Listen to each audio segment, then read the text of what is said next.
حضرت عبداللہ ابن عباس غالباً بیٹھے تھے تو آپ کے پاس کوئی تابعی بیٹھے تھے، تو اچانک آپ نے فرمایا تمہیں جنتی عورت نہ دکھاؤں؟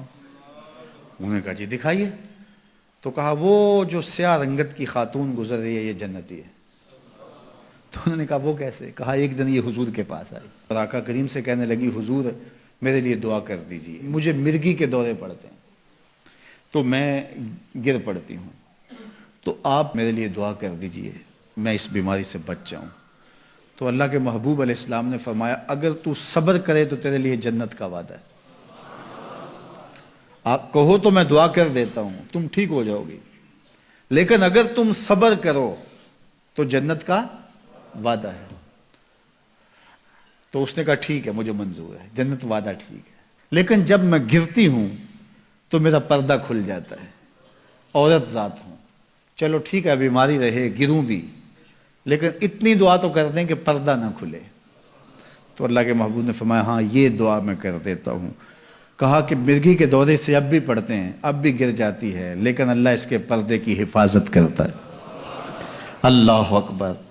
تو پردہ کتنی اہم چیز ہے، اور ہمارا دین ہمیں اس کی تلقین کرتا ہے کہ تمہارا حیا نہیں لٹنا چاہیے، تمہارے پردے کی حفاظت رہنی چاہیے۔ حیا دین ہے، اور حیا کے ساتھ اسلام کا تعلق کتنا گہرا ہے کہ یہ دونوں جڑی ہوئی چیزیں ہیں۔ ایک رخصت شے ہوتی ہے تو دوسری بھی رخصت ہوتی ہے۔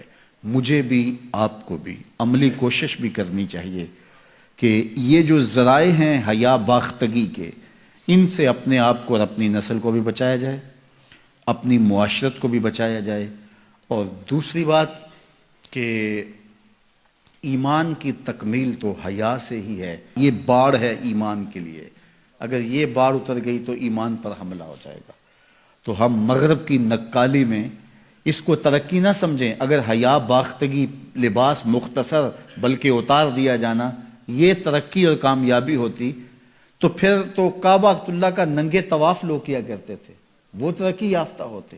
تو برہنہ ہو جانا یہ حیوانیت کی طرف سفر ہے، یہ کامیابی نہیں ہے، یہ عروج نہیں ہے، یہ فیشن اور ترقی نہیں ہے، یہ تو اخلاقیات سے کنارہ کشی ہے، یہ تو حیا باختگی ہے۔ اسلام ایک روشن خیال دین ہے، اسلام ترقی یافتہ دین ہے، اسلام انسانی مزاج سے ہم آہنگ دین ہے، انسانی ضروریات کے تقاضوں کو پورا کرنے والا دین ہے۔ انسانیت سے، ہمارے مزاج سے، ہماری فطرت سے ہٹ کر کوئی دین نہیں ہے۔ تو نفس کی تسکین اور ہے، روح کی تسکین اور ہے۔ تو جوانی کے دور کے اندر نوجوان کی زندگی کے کچھ ترجیحات ہوتی ہیں، لیکن بعد کے اندر وہ خود سمجھ رہا ہوتا ہے کہ میں یہ غلط ہوں۔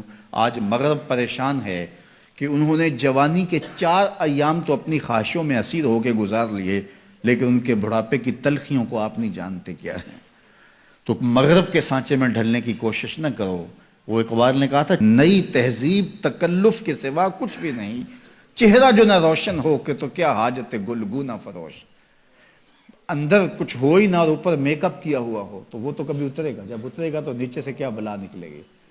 تو یہ مغرب کی تہذیب ایک میک اپ ہے، جب اترتا ہے تو نیچے سے بلائیں برآمد ہوتی ہیں، اور وہ بڑھاپے میں جا کے ان کی حالت دیکھو کہ وہ کتنی تلخ عجیب اور پریشان کن زندگی گزار رہے ہیں۔ لیکن مومن کی زندگی میں بظاہر تلخیاں بھی ہوں لیکن اس کا چہرہ روشن ہی آپ کو دکھائی دے گا اگر وہ اسلام کے دیے ہوئے اصولوں کے مطابق چلتا ہے۔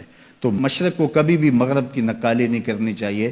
مغرب تو اس مصیبت سے جان چھڑانا چاہتا ہے، لیکن ان کی معاشرت اس طرز کی بن گئی ہے کہ جان چھوٹنے نہیں پا رہی، اور جہاں سے وہ نکلنا چاہتا ہے وہاں سے ہم داخل کیوں ہونا چاہتے ہیں۔